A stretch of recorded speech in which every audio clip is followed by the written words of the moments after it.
Hey, hey. Welcome to another episode, guys, lads and lasses, my OG followers, my new followers. Welcome to yet another episode. I hope you will enjoy this episode because we're talking about a topic that you guys picked: how to attract better clients. If you are new here, my name is Hilda and I help professional service providers how to attract and close high ticket clients organically. Today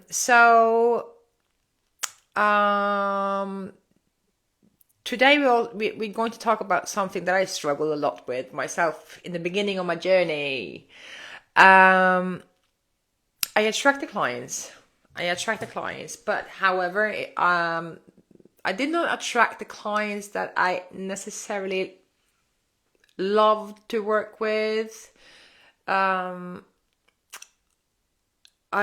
clients at the time, like maybe you feel the same way that I felt, is like the clients that I attracted and worked with did not show up. When they showed up, they did not come prepared. They had not done the things that I told them that they should do. They did not do the work that was required. I felt that I was more invested in them and to get them the result than they were for themselves.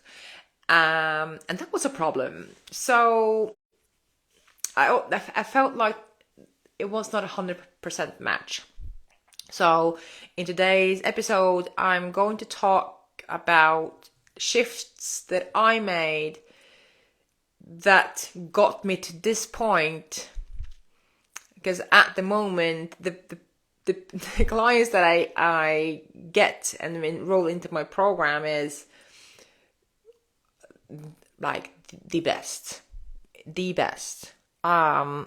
So I made some shift I'm going to talk about today, and then I think also might be some of your problems to why you not necessarily are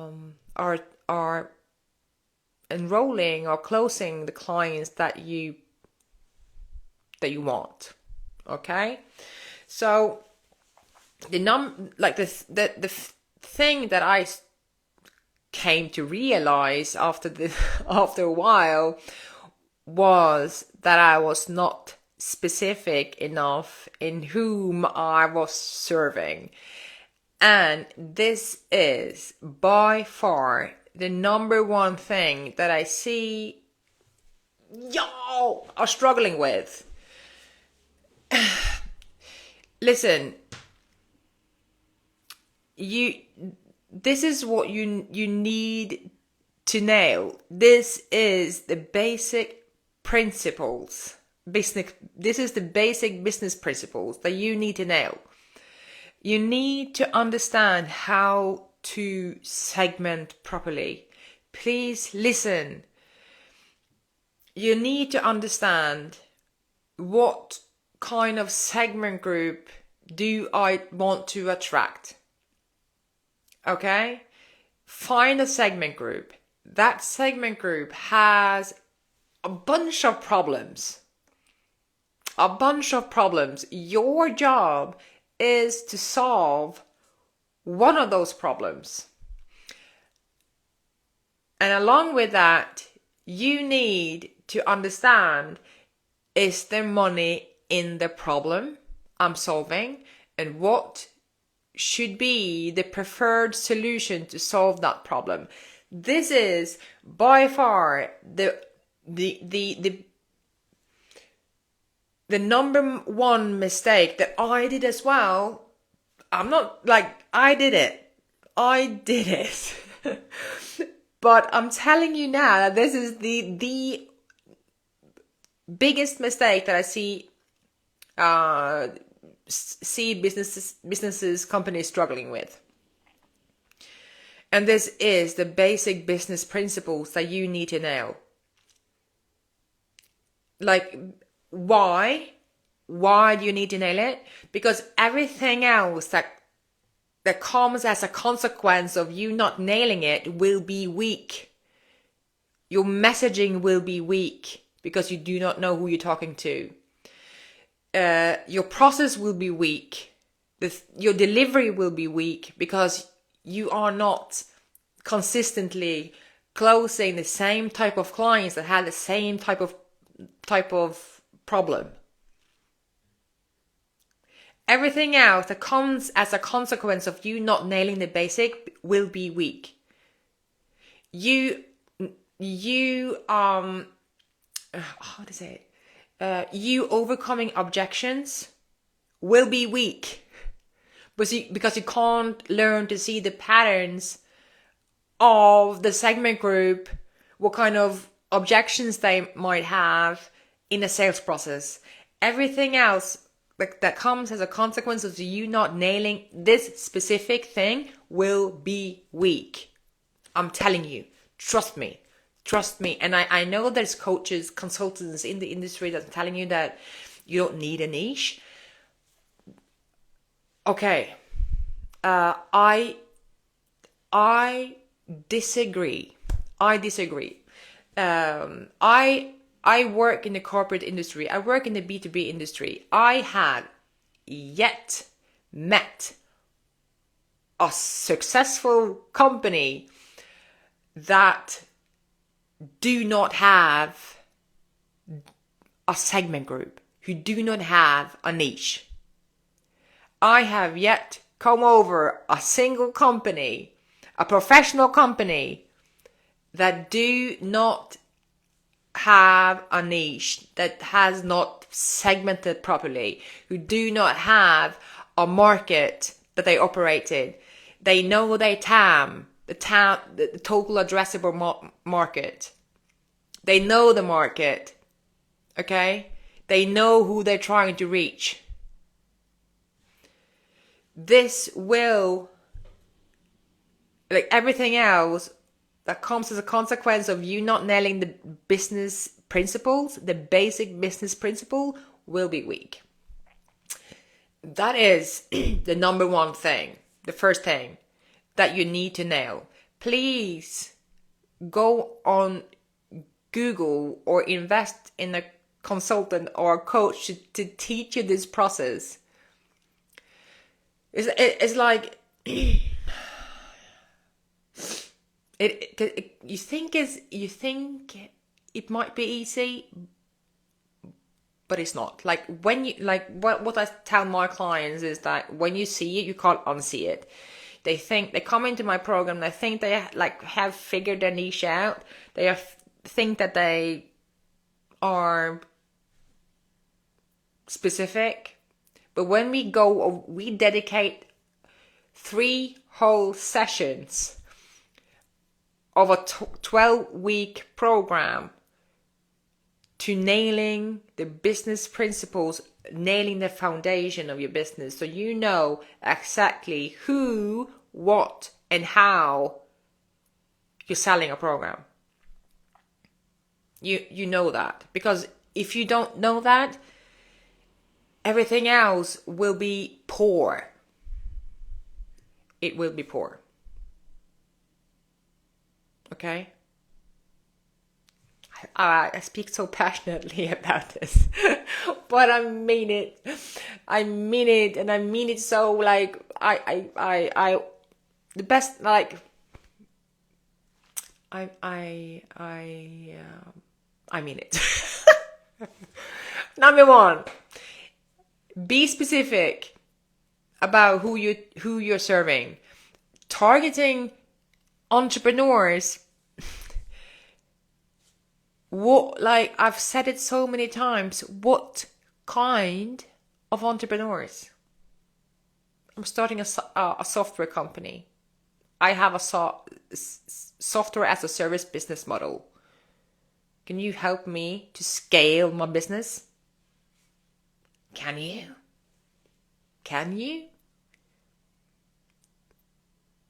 I have a huge passion for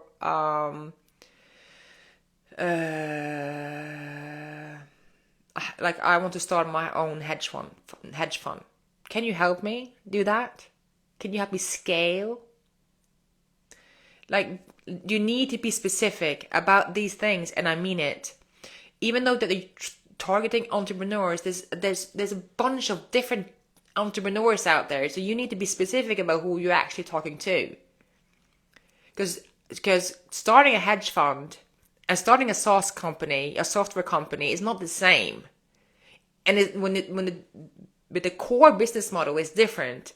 There's different strategies to accomplish the result. So be specific about who you're talking to. Learn a segmentation process. I beg you. Google segmentation and understand how you properly segment and how you find your niche. That's number one. Number two is your messaging does not align with those who you're trying to attract. There is a mismatch. There's a mismatch between the target audience that you're trying to attract and your messaging. Listen, like my unique value proposition, I could have said my unique value proposition in 100 different ways. Knowing your niche is not enough. You also need to understand the level of sophistication of the market, of the target audience that you're trying to attract.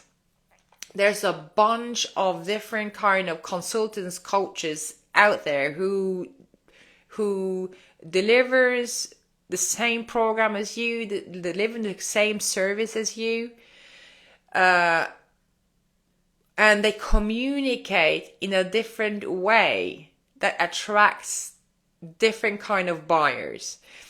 In my community, for instance, I know exactly who, like I attract professional service providers, but that is one part of it. Another part of it is I understand who these people are. They are well educated. They have families. They are married. They are highly ambitious. They are skeptical thinkers. Some of them are politically involved. Like, I know all of these kind of things. They are like they like facts. Okay? And due to that, I need to communicate in a way that attract those type of buyers, the people that I want in my community. So knowing your niche is not enough, but you also need to understand the level of sophistication of those buyers that you're trying to attract to you. So when you're not attracting the clients that you want to work with, it's a sign that there's a mismatch in the messaging that you're putting out on your social media page, on your web page, or whatever, your podcast, and those who you're trying to attract. Okay? So you need to it's also a lot to do with you not being specific. Again, going back to point one, if you're not specific about who you're talking to, the messaging will be weak. Your messaging will be weak. So if you not knowing your niche, your marketing will not be specific. And with you not, as I said, knowing your niche is not enough. You also need to understand what kind of how sophisticated are my buyers? How sophisticated are they? That's point number two. Number three is you are not charging enough. There is a link between the price of your program and how your brand is perceived. I will say that again.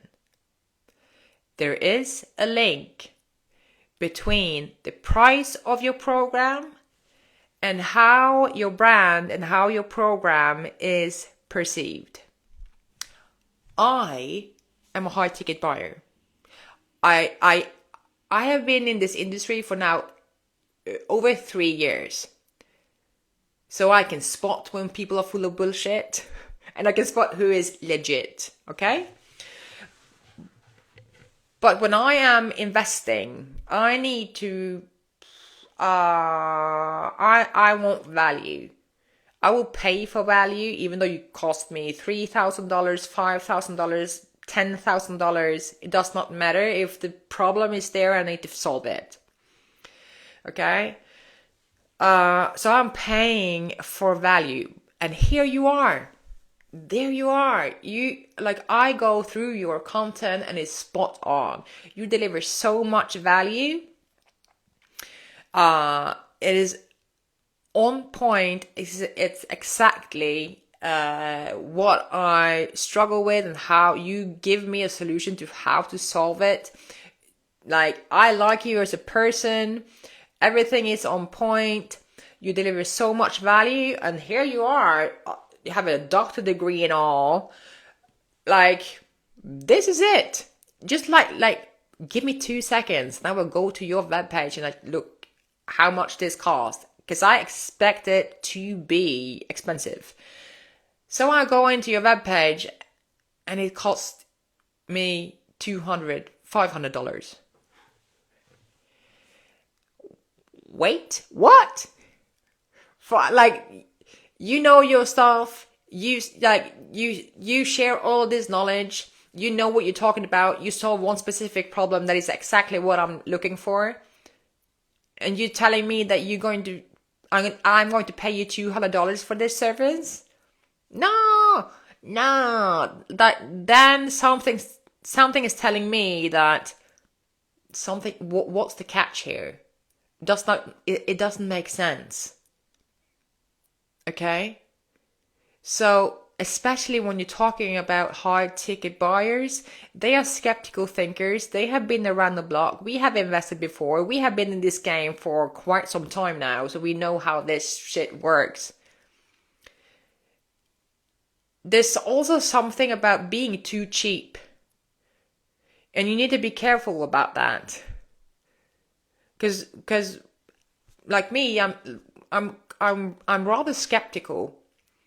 So when I meet somebody who delivers so much value and knows what they're talking about, and you don't have the courage to actually charge based on your value, listen, no.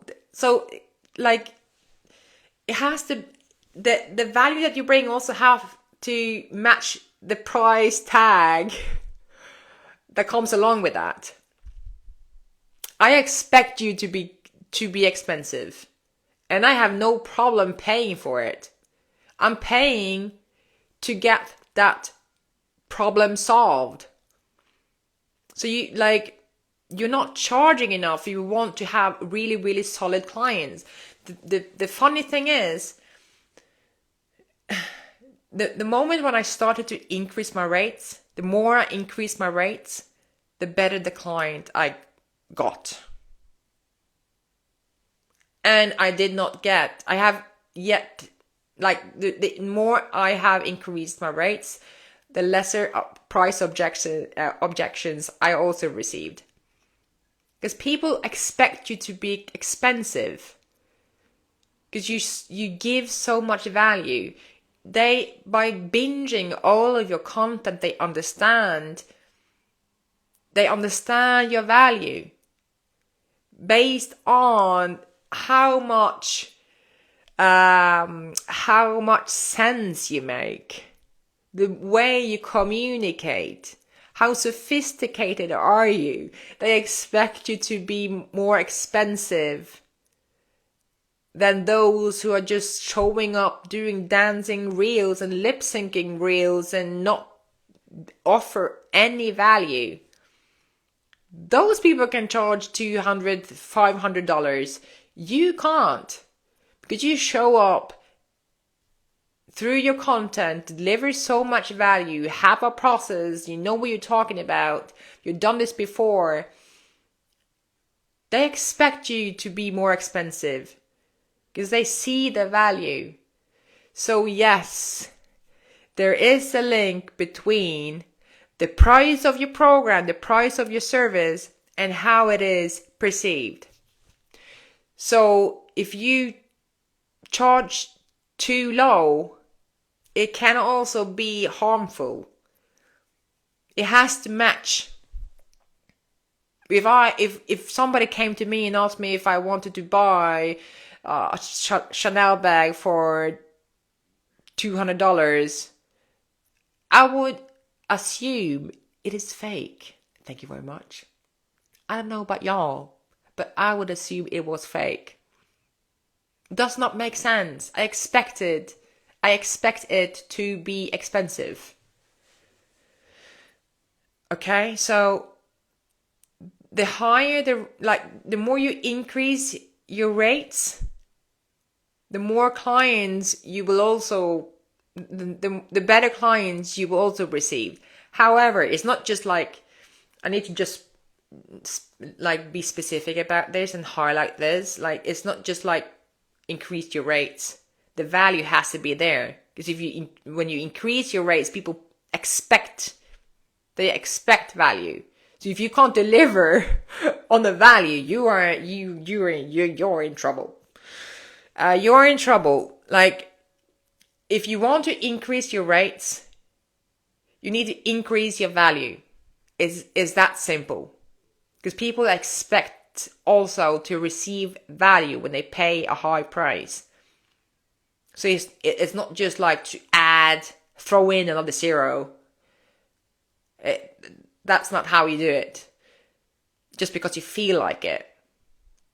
The value has to be there. So if you add another zero, you need to increase the value also. Because if you can't deliver on the value that you promise, the result that you promise, you will be in trouble, my friend. Okay? You need to deliver. Yes. So, to summarize, this is what I did to get better clients. So if you want to get better clients, do this. Be specific about who you are serving. Learn how to segment.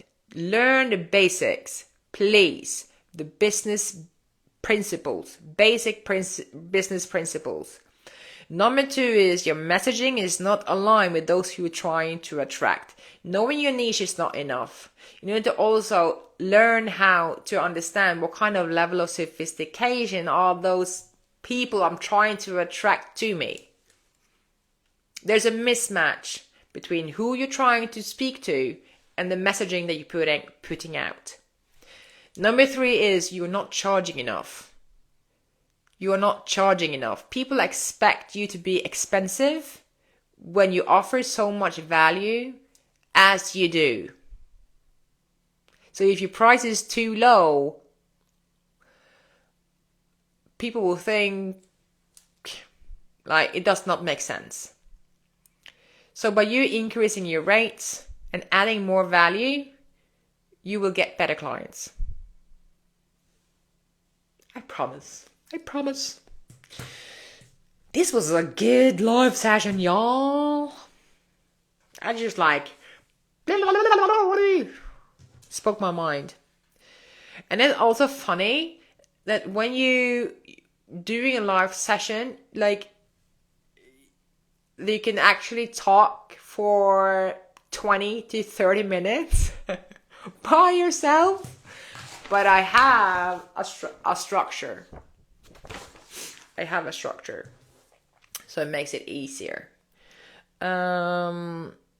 Yes. I hope this live session was valuable, guys. And I'll see you in the next one. by the way, the doors to the elite April cohort is open. So if you want to learn how to effectively attract and close hard-ticket clients organically, please feel free to apply to the program. The door is open. So it's a structured step-by-step process that will take you through the things that we talked about today. You will learn the basic business principles. You will learn how to communicate your value in an effective way that speaks to the level of sophistication of your target audience, and you will also learn how to increase your rates and highlight your value so people understand what they're actually buying into. So that was that. And I hope I'll see your application in my email. All right, guys. Love y'all. Bye.